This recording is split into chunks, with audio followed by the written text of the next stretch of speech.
For your ears only for the week of September 8th and another 9/11 anniversary, I'm David Alpern. I'm Catherine Herzog.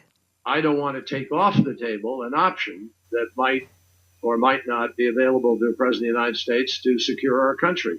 I think it'd be a mistake for me to jump the gun and speculate, because right now I'm working to get as much support as possible out of Congress. But I'll repeat something that I said in Sweden when I was asked a similar question. I did not put this before Congress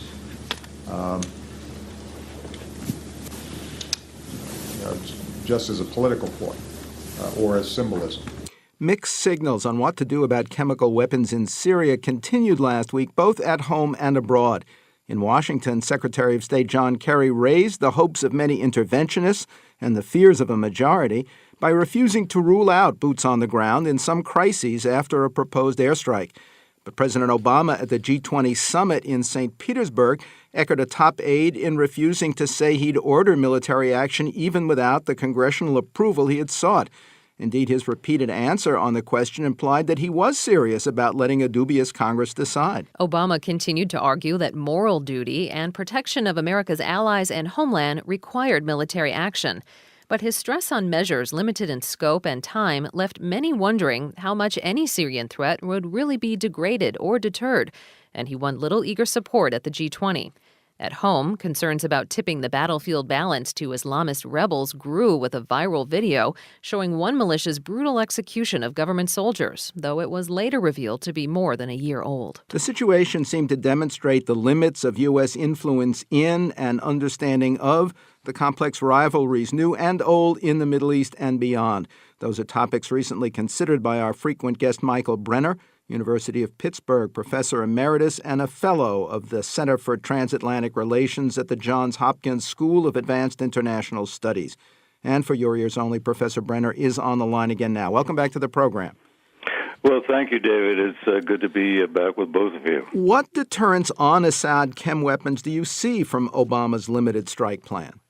Well, much depends really on what the objective actually is. And as the lead-in indicated, the signals coming out of the White House are ambiguous. The president has said repeatedly that these would be limited, restricted in time, restricted in terms of targets, and would be designed simply to sort of punish the Assad regime for one concrete act, which is this alleged chemical weapons attack. In other words, the way it's been defined is as a sort of as much as a symbolic gesture. Would Obama and America lose more international credibility by not striking after all his arguments, or by going ahead with limited or no effect on Assad, perhaps graphic civilian casualties, possible retaliation, and deeper U.S. involvement in the civil war? Well, Mr. Obama, to put it candidly, seems to have a certain genius for putting, in terms of foreign policy, of putting himself in lose-lose situations. The same was true in Afghanistan when he committed us to a major escalation while setting a fixed deadline for the withdrawal of the very troops that he was dispatching. The prevarication, the hesitation, the evident uncertainty as to what the United States wants to do as well as intends to do, itself tends to sort of erode your standing and credibility. And this coming at just one other word on this, at a time when American influence over events in the region as well as over particular governments is at a low point, simply continues that slide, that downhill slide in terms of American prestige and influence. Let me ask, given the development of death-dealing machinery since the mustard gas era of World War I, from machine guns and missiles to landmines, napalm, nuclear weapons, should we still be making such an issue of chemical weapons? Well, logically, there's really no reason to do that. When you kill people in all kinds of gruesome ways, singling out sort of chemical weapons is sort of difficult to sustain. But since we do have these, accords going back more than a century that set some kind of agreed limits on the kinds of violence that countries can use by some vague international standard, it's better to keep it in place than not. Perhaps the error, though, which the president made was when he laid down this red line, saying that if indeed that line is crossed in this particular instance, the United States committed itself to military action.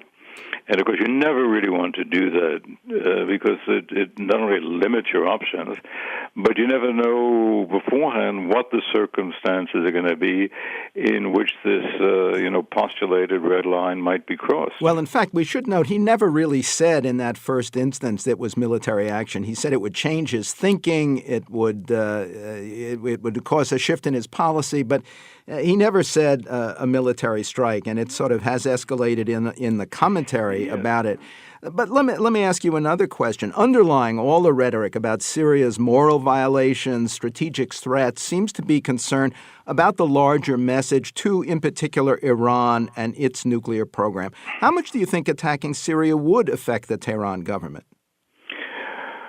Well, it would really place the new Tehran president, in particular, Mr. Honey, in a very ticklish situation, because clearly he would like to move towards reaching some kind of modus vivendi with the United States without totally abandoning the nuclear program, which, by the way, everybody agrees at this point is not a weapons program per se.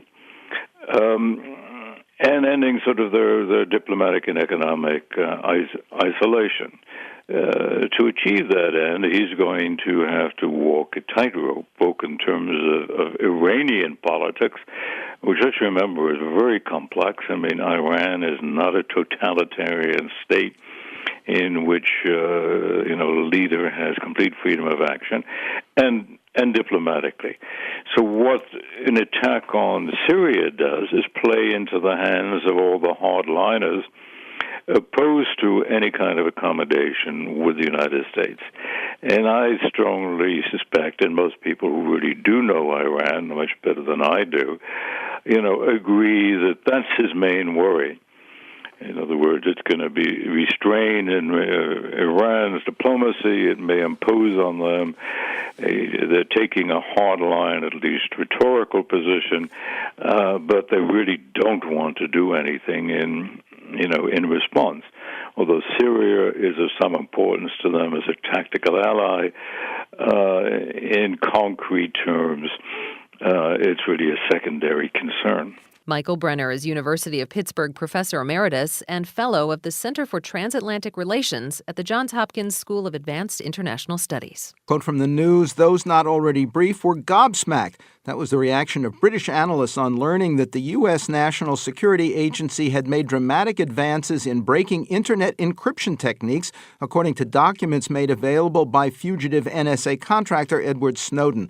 Also last week, it was reported that the Drug Enforcement Administration had done even more monitoring of communication than the NSA, with court access to a huge AT&T database. Next, how Syria has scrambled Congress and the consequences. For your ears only.